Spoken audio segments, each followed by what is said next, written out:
Hey folks, Kilt-Man here, Kilt-Man, in the spirit of Scotland tartan, and in a rather bulky old man kind of jumper. What's going on? Kilt-Man, why aren't you just in your vest and your kilt? Why are you wearing a big, super warm and huggy, snuggy, big jumper? Well, I've just explained it, because it's super warm, big, huggy and snuggy, because the temperature's dropped drastically tonight. And, it's still technically winter time-ish. So, the temperature has been dropping. We've had such ridiculous weather of late. I know I've been telling you loads about it. I feel like I'm some kind of meteorologist. But storms are plenty. Rain, cold, ice, snow, everything. But it's been lovely and dry today. And of course tonight, clear skies. What does that mean? Clear skies, temperature drops. Oh. So now it's like Arctic bloody freezing. And of course, Kilt Mansion being a huge rambling sort of place, Mrs. Kilt-Man's going, no, we can't afford the heating, turn the radiators off, just put layers on. What, am I back in the Marines? Am I back on manoeuvres in the fucking mountains? Jesus Christ. Anyway, I dug this out. I'm not a man known for his jumpers and his sweatshirts and stuff, but normally I wear the least possible. But no, suddenly I thought, oh yeah, I'll put that on. Lovely. Anyway, right, this weekend is Comic-Con, Liverpool Comic-Con, and it's on from the Friday, the Saturday and the Sunday. Already, Friday and Saturday were sold out completely ticket-wise. There's only tickets available for Sunday at the moment. Well, that's it, Sunday or nothing. And I normally go to Comic-Con and the little offshoots of HorrorCon and movie memorabilia fairs where I always go dressed up. You guys know this. Normally I'll play a character like Snake Plissken or McCready from The Thing or Jack Burton. A little bit of a trend there. Kurt Russell characters. My all-time favourite character being, Snake Plissken, and being probably one of the luckiest guys in the world to actually have the entire authentic costume as well. So I like to show it off. But I've been Conan the Barbarian. That was a good one, that, because that was this was the first Arnie film where he and Valeria and Subotai, the thief and Archer, break into the big snake cult citadel, and they are bedecked in black and white war paint. So I was literally, and I had sort of like brown canvas pants on, big caveman style boots. I had the belts and all sorts. I had the sword of Aquilonia strapped to my back, and I wore nothing else other than a few necklaces and things apart from this black and white war paint in the exact same pattern as you see in the movie. And after Comic-Con, I went out round town and I was allowed to go in everywhere, even though I had a bloody big sword strapped down my back. True. Great night. I've been Mad Max, I've been Indiana Jones, what else have I been? I've been frigging loads of things. And everyone's been asking me, Kilt-Man, what are you going as? Everyone expects to go as Braveheart. And one day I will go as Braveheart or as Highlander, But anyway, sadly, I'm not going this year. Damn it.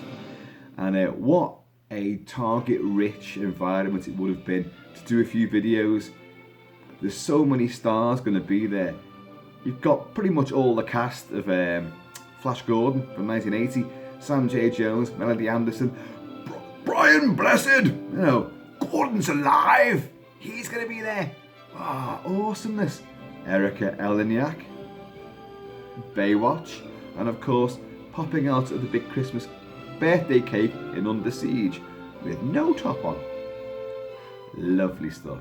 And Mickey Rourke's going to be there, and a whole load of people from Sabrina, and I've got loads of TV shows.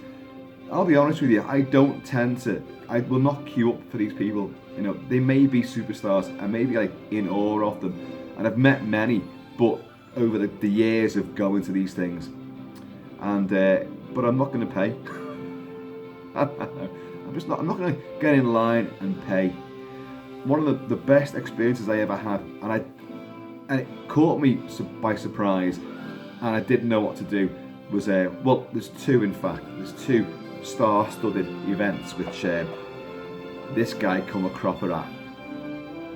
Many years ago, before we actually had Comic-Con in the UK, but we had versions of it, but it didn't come under the banner of Comic-Con. It was like, oh god, film and television festival, or memorabilia fair, I don't know, fucking big things. At the SEC in Glasgow, NEC in Manchester, and wherever it was down in London, I can't remember now. And I met Caroline Munro, the great, the gorgeous, the voluptuous Caroline Munro, ex-Lamb's Navy rum girl, you know, assassin, helicopter assassin from Spy Who Loved Me, and Hammer, lots of Hammer horror movies, and of course Maniac and the last horror film, Star Crash. Awesome Dixon beyond belief. I love her to bits. I had a massive crush on her when I was a kid. Anyway, me and my friend Lee Van Keith, we call him, because he looks like Lee Van Cleef, but his name's Keith, so we call him Lee Van Keith. And we and him had this little business for a while called Seen in 3D, where we literally manufactured little perspex stands for Star Wars figures and any other action figure in all a range of colours and different sizes for the different types of Star Wars figures and different types of action figures, but primarily Star Wars. We were ordered to cease and desist because we used their imagery and advertising, but we lasted a short while. I made a bit of moolah and spent it all. A little tip for folks here: never go into business doing something that you're actually into as well. If you're buying and selling stuff, you know, do it in a field that you're not going to spend all your profits on stuff, which is what we did anyway. But at the end of the day, one particular time, we were packing all the stuff up, and I had these boxes and boxes of all these thousands of, you know, different kinds of stands. It was a very labour-intensive sort of affair, this, and it was still busy in there, but we were rushing out to the van to just load it up so we could get going. And this was down in London, and I had this big box full of stuff. And as I turned like that, I literally bumped straight into Caroline Munro and Ingrid Pitt. Oh, God rest Ingrid Pitt's soul. Another gorgeous girl and a lovely personality as well. And I literally bumped into Caroline Munro's cleavage, which was still impeccably upheld. Boof! And the box went over. Thousands of these fucking stands went everywhere. And I just went, oh, I'm sorry. Oh. And she just laughed and stood there in her high heels and stocking-clad legs. Oh my God. And I was trying to pick all these things up. And she said, would you like a hand? No. But a certain thought did go through my mind. No, I'm all right. Thank you. Sorry again. Shit. But one big moment, damn it. I have met her again and spoke to her, but you know, and she's a fantastic person. But one particular time, and again it was London. We took it in turns to leave our stall and to walk up and down the aisles and, you know, have a little look and browse around. I'll be back to buy that later. Just got to sell another 10,000 stands so I can afford to pay for that, you know.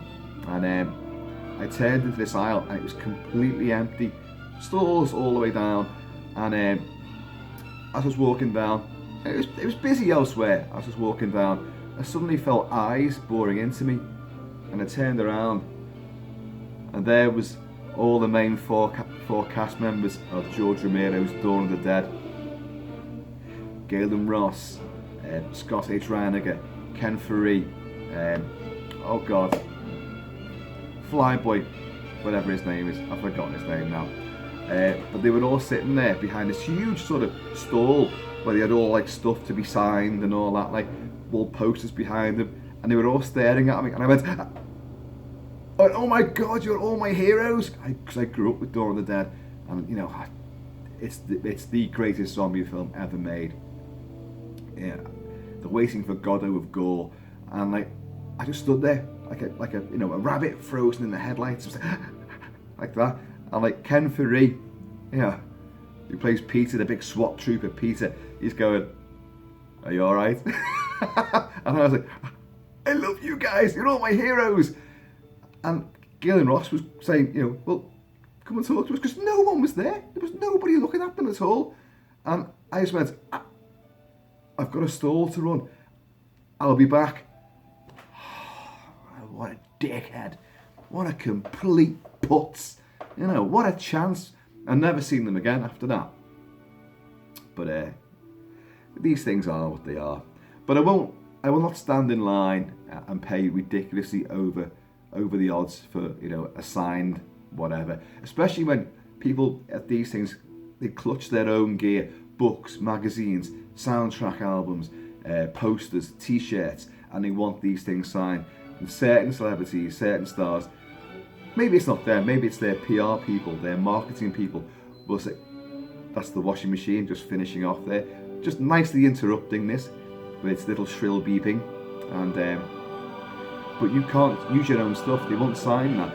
They're kind of authorised to only, right, you can buy this, you know, 4x6 still, you can buy this little postcard here, which will cost you £50 for that, £95 for that, and, you know, people will pay it.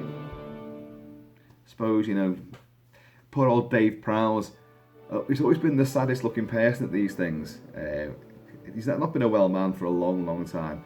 Then again, if you're wearing a respirator and all that kind of armour, and you know you've lost your arms and legs to in a lava pit, and your heart, he's more machine now than man, you know. But he always looks pretty sad and lonely at these things. But yeah, there's a hell of a lineup at this particular Liverpool Comic-Con, and so everyone's asking me, what are you going as? What are you going as? Are you going to do some videos? It would be perfect, wouldn't it? But sadly, it's not going to happen because me and Mrs. Kilt-Man and Kilt daughter are going to another illustrious event. We're going into Wales. Yes, not the big mammal things. No, we're not Jonah, you know, and the whale. We're going into the country of Wales, and we're going to a big, swanky wedding do, held in Chateau Rihanna, I think it is, which is actually it's a castle. It's a freaking castle. Its views are spectacular. Its grounds are awesome. We've not been there before, but you know, this is meant to be. I've seen pictures of it, and it looks incredible. So. And we're there for pretty much the entire duration. The one time, you know, only Sunday is free at Comic-Con to get into. And we come back then. So you could drop me off there, you know, on the way back, but nah, that's not gonna happen. I'm not going. There's always next year. But what I can say is that I will do lots of videos from this big swanky wedding do, because those grounds look great. I will be bedecked in Highland finery, with a few of my own little touches. You know, I don't go in for, like, you know, the ghillie bros and the laces wrapped around your big white socks. No, I do things a little bit differently. I will have big leather buccaneer boots on with lots of straps and buckles, wrapped up with an Apache Indian bone bead belt. Oh, I've got an all-wear belt. Pirate sash. I might wear a sporran, I don't know. I'm not a lover of sporrans. I have two great, beautiful sporrans, which do look fantastic, and they're very noteworthy and beautifully designed and constructed. They're very eye-catching, but I just don't like them. I tend to wear a little sort of tactical combat pouch on my belt, and I can fit more in that than I can fit in a sporran. You can't get your mobile phone in a sporran. That was a bit of a strategic error way back in the 15th and 16th centuries, you know, and the Highlanders were, you know, all the rage. Couldn't fit your mobile phone in there. All you can fit in there is a bit of coin and a bit of food, a bit of scran for when you're out roaming in the gloaming, avoiding the English, you know. But it does look good. I might take one, and on the day I'll decide if I'm going to wear it or not. And I'll be wearing the Stuart Black. I'll be wearing the over-shoulder plaid fly, again Stuart Black, with a big blood ruby brooch on it, an Argyle jacket. Utterly, it is gorgeous. You know, I don't care what anyone else is going to be wearing that day, unless they're all wearing this fucking kilts and that. And I'll tell you what, I won't be happy if that's the case. I like to be the only one. There can be only one. And if they're all wearing kilts, on all the pictures there'll be one guy in a kilt standing off like that, sort of looking over his shoulder. You know, I look better than you. And so we're going for the full day thing, and then of course we're going to the entire night thing, which I love wedding do's, to be honest. I've always had a cracking time at wedding do's. And so it should be like a great big festival of fun and frivolity. And these are good friends of ours, so it's got to give them a good, sort of celebration. But there's battlements there, there's grounds, it does look a fabulous place. I mean, it's called Chateau, it's a chateau, so it's a very rural French style castle. There's battlements, there's turrets, high walls, beautiful it's reeks of grandeur and nobility. Well, it does until Kilt-Man gets there and makes a holy fucking show of himself, because that's on the cards too. We could stay there, but, well, it's all moolah, isn't it? So no, we're not staying there. We're staying in a Premier Inn. So, we've got to pay extra for the breakfast. Oh, God damn it. But it's a good breakfast then. I don't mind Premier Inns. So yeah, sorry folks. I know I've been asked by a lot of people about Comic-Con, and it just isn't going to happen. And I am a bit pissed off that the week, all these things are happening on the same weekend. It just had to be, didn't it? So, but I'll make the most of the weekend, and I will do some videos, and they should be interesting at the very least. It won't be like this steggy, background. It'll be something a bit more ornate, a bit more, grandiose and baroque, hopefully, a bit more medieval, So it should be quite good. But if anyone's going to Comic-Con, let us know what you got dressed as. And, this whole thing about coronavirus and everyone wearing masks, there'll be more people there wearing masks than people who aren't wearing masks. You go to these things and everyone's dressed up, and the pageantry of Comic-Con is a great addictive, intoxication. There's a sense of camaraderie with people who. The weird thing is, like, they've travelled from wherever, on the train, on the bus, the taxi, whatever. They've walked. People end up walking along the dock road towards the Albert Dock where this is going to be held in Liverpool, and they're dressed as Power Rangers or Batman, Iron Man, Spider-Man, whatever. Oh, that's it. The voices of Megatron and I don't know, Transformers. Who's the big hero guy? Whatever his name is. Optimus Prime. Well, the guys who do the voices for that. Fred Welker. Now, Fred Welker, didn't he do Scooby-Doo as well? He does Megatron. Fred Welker does Scooby-Doo and Shaggy and all that. So that's pretty big stuff. So he's there, and so people get dressed up, and then they have to make that journey. Now, in the old days, if you got dressed up like that, you'd be asking for trouble. Roving gangs of enterprising scallies would be like hailing fucking spuds at you, or stones, or whatever. Just beer cans. But now, everyone's like, wow, you look great, and the local press cover it, the local TV covers it. It is a definite event, and it's bigger and better each year. So, if you go into it, let me know, and on Facebook or wherever, show me your pictures. I do love it all. And the thing about Comic-Con now, after me saying we used to spend all our profits when we had the business, we used to spend all our profits on stuff so our business was doomed to failure. Pair of fuckwits, we should never have got involved in it. But now when I go to Comic-Con or like festivals, conventions, I don't spend any money. I spend it on extortionately priced drinks, and going to the after show party and getting completely trolleyed, good style. But I don't buy anything now.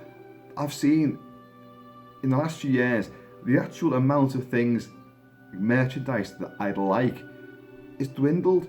Whereas in the old days, there was magazines, there was soundtracks, there was props, there was so many things, figures, masks.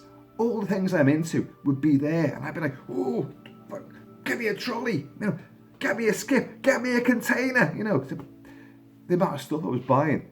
But the last couple of times I've been there, I've bought nothing, literally nothing at all, apart from, whiskies and beer and overpriced burgers. But you know, anyway, folks, that was just a little sort of run up to the weekend, because it's going to be a big weekend, and I just wanted to put that out there that this is what's going to happen. Before then, there are other videos. In fact, any fans of Rollerball out there, James Caan, yeah, I'm talking the 1975 version, not that shitfest remake that came out in fucking 2000 and whatever, which was an absolute clag pile of utter turd. And that's the last I'm going to say on the matter of that. But yeah, the original Rollerball, awesome film. So there should be a good big video on that coming up. And there are not one but two masks, which I'm going to be discussing as well before I go. So, folks, oh, by the way, this is Michael Kamen's score for who's in it again? Oh God, Kiefer Sutherland, Charlie Sheen, Three Musketeers from 1993. Sorry, I've got the soundtrack details are right there. I thought we'd be going to a chateau. Yeah, that was the point. And Michael Kamen's score for this movie, which is, I love the Three Musketeers. I love many versions of that, I've been told. Especially, you know, the BBC drama, which was, I think there's 3 series of it, which ran, I think it finished about three years ago as well. That was brilliant. It looked tremendous. Fights were great, and I love the camaraderie and the banter. And that's been the thing with like all the Musketeer movies, even this one to a degree. And this one is not the best. But Michael Kamen's score is nice and rousing and full of action and pomp and daring do. And there's lots of chateaus and things in it. So I thought, there's a connection there. Yeah, exactly. Right, folks, I'm going to leave it there. In the meantime and in between time, you guys stay safe, stay healthy, keep yourself away from germs and bugs. And if you're going to Comic-Con, do let me know. Comic-Cons are all over the world, so it hasn't got to be the one in Liverpool. If you're going to one in fucking San Diego, which is the big one, of course, like, let me know. And one day, Kilt-Man will get out to that one. Anyway, you guys, keep it kilted, keep it Celtic, and I'm going to see you all later. All for one and one for all.